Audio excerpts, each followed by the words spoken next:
Hi everybody, it's me, Ghost Critic, back with some reviews, far more relaxed than last week, where I was just completely overwhelmed with everything that came out and was just completely frustrated by it all. But this week, more relaxed, really enjoyed the comics that I managed to get this week, and just generally having fun with comics again. So let's get straight into the reviews, and we start with Fables issue 109, and we get the second part of the Inherit the Wind storyline.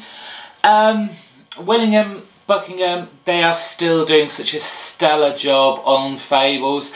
How they keep bashing out month after month a great series is just beyond me. It's always solid creative work by these two guys.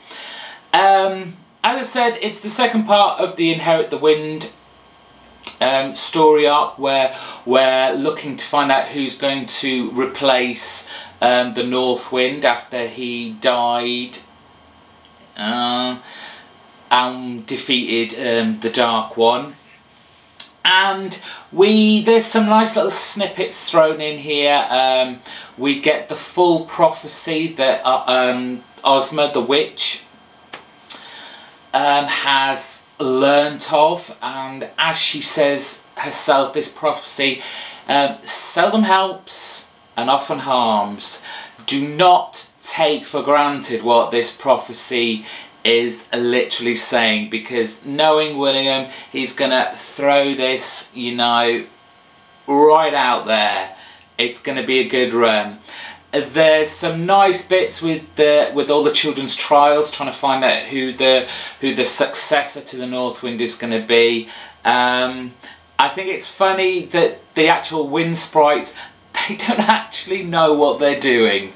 They really don't. They're just hoping, as they keep throwing at them all these trials and games that they have to play, that suddenly the North Wind will just, the successor will appear. It will make themselves known. As well, going through here, we've got the Buffkin story arc in Oz, and I have to say it's getting kind of lost in all the issues that we've had a few little kind of bits in there of. So I'm forgetting what this storyline is really all about, which is a shame, because there are some funny moments in there, some lovely humour. And then right at the end we're introduced to the three cardinal winds. So yes, as usual, solid, fun, entertaining title. Willingham, Buckingham doing a grand job on Fables.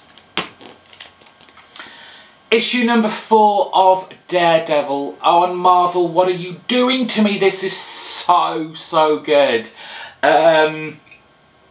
We've now got Marcus Martin on art. I think last we saw his work was in Amazing Spider-Man, and that was just stellar work there. And it's just like, wow, from that front cover until the final full page splash, it's just amazing to look at. Mark Waid seriously putting in some, you know, serious graft into the writing of this title, and Marcus Martin and his page layouts, his kind of retro-esque artwork, it's just phenomenal. It is just beautiful. We have the continuation of kind of Matt Murdock's new role as a kind of teacher, in a way. He's a consultant of types, teaching people to represent themselves, because he can't go into a courtroom anymore, because, you know, there's the stigma of people still thinking he is Daredevil. So yes, plenty of action, good solid storyline, a definite pickup. Love this, love this. We have an issue 1 came out this week. Ultimate Comics X-Men was in its little polybag folder. Why? I can only say it's because of that not very nice cover. I don't like it. I'm sorry, I just don't. It's kind of got that photorealism kind of art that I'm not really that keen on. But hey, what can we say? It's a good start by Nick Spencer. He of, you know, Morning Glory's fame at the moment. And it's setting up a new chapter in the Ultimate Comics X-Men universe. There isn't really that much to say about this. It's a lot of setup. We now have the idea, or, you know, the government's idea of saying that, you know, the American government are taking responsibility for the mutants. It was them that created them. This isn't, you know, a genetic thing. This has been done to them. It's an interesting way to be going at the moment, and certainly has the younger members of the mutant community a little bit scared, a little bit worried now, and considering where they are and why they are in life now. I love Kitty's outfit as this new outfit she's got now. We first saw it in Ultimate Spider-Man. I loved it then. I love it even more now. Really digging Kitty's attitude and her, like I said, her new costume. It's a solid, you know, a solid start. I'm certainly going to be picking it up. I loved most of the original Ultimate X-Men, so we'll definitely be checking out more of these.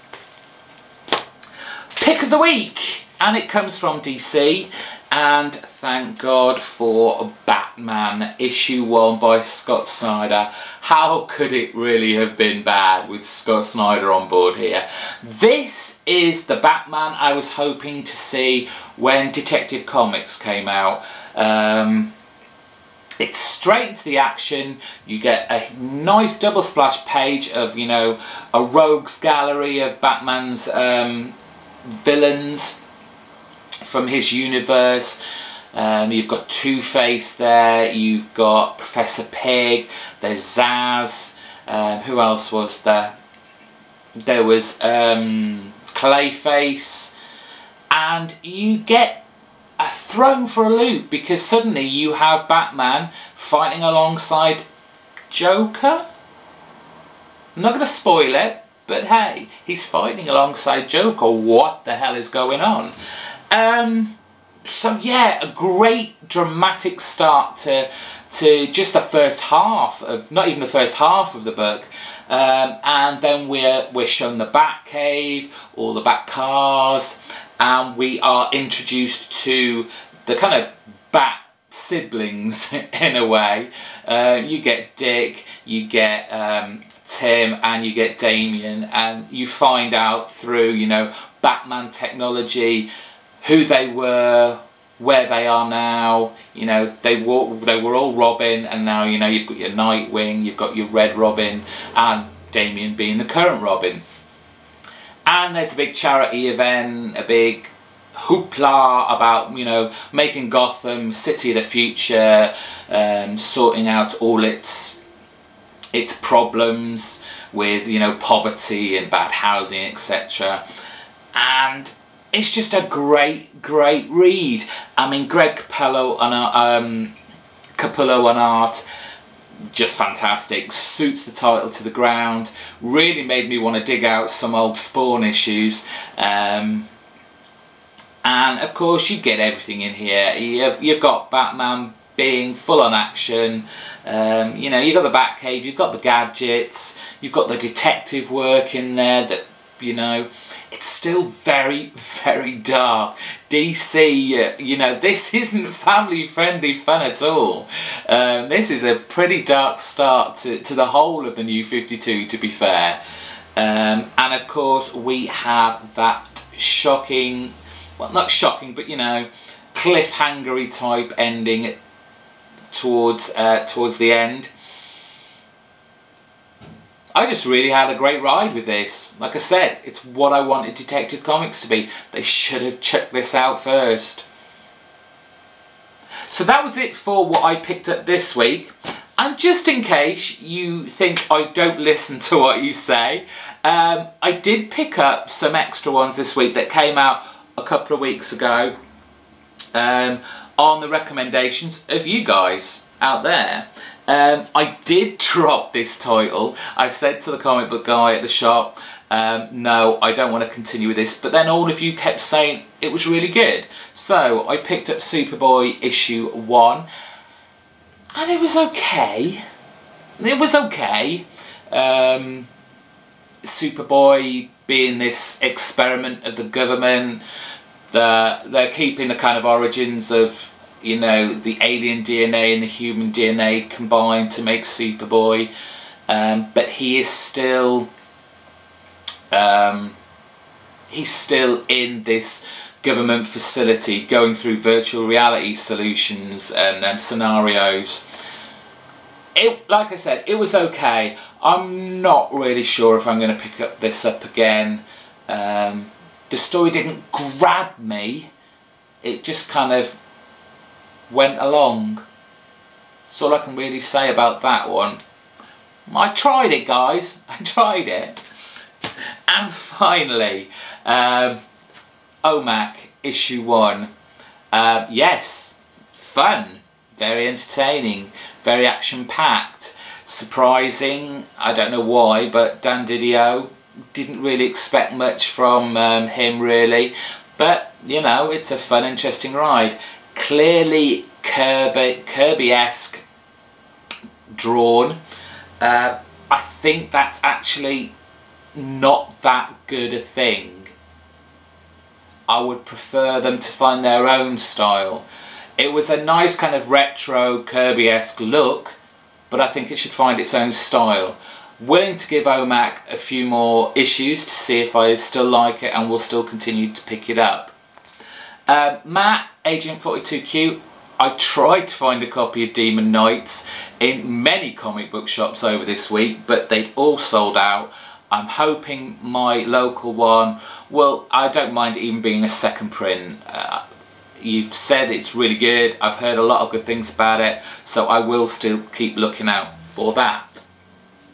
That is the reviews for this week, but I thought quickly I'd just comic related birthday present booty that I received, and I think some of you guys might be interested in looking at, so I'll just quickly run through these. I was given this, Super Gods, Our World in the Age of the Superhero by Grant Morrison. There's the bald-headed man on the back looking very stern. A great read so far through the various ages of comic books, and I've just been having a really good read with that. Animal Man, the first collected series in trade. I have read it before, didn't have a copy of it.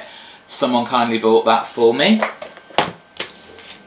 The second hardback issue of Batman Streets of Gotham, really enjoyed the first one, so that was on my wish list and someone else kindly bought me that. A title that I'm only collecting in trades, and I don't think I have actually ever spoken much about it, and I really should, because it's a fantastic series. Again, I'm only collecting them in trades. I'm up to trade 4, and that is Joe Hill's Lock and Key.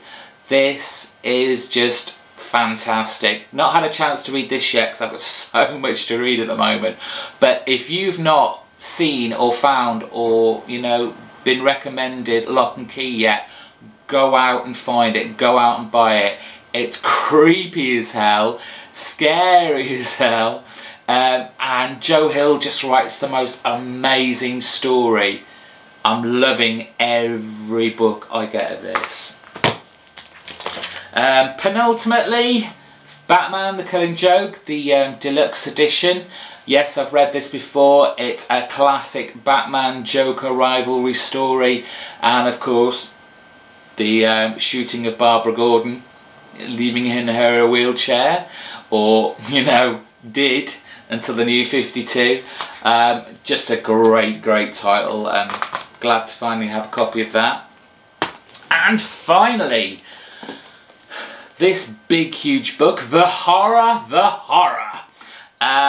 This is a wonderful history of the old horror comics of, you know, like the 1940s and 1950s, and it reprints a lot of the covers, a lot of the actual comics of that time. Let's see if I can find some more of that. And it's just a great book of the history of this era, and how, you know, the government at the time just went absolutely schizo and wanted all these comic books banning. And it's just a beautiful book to look at,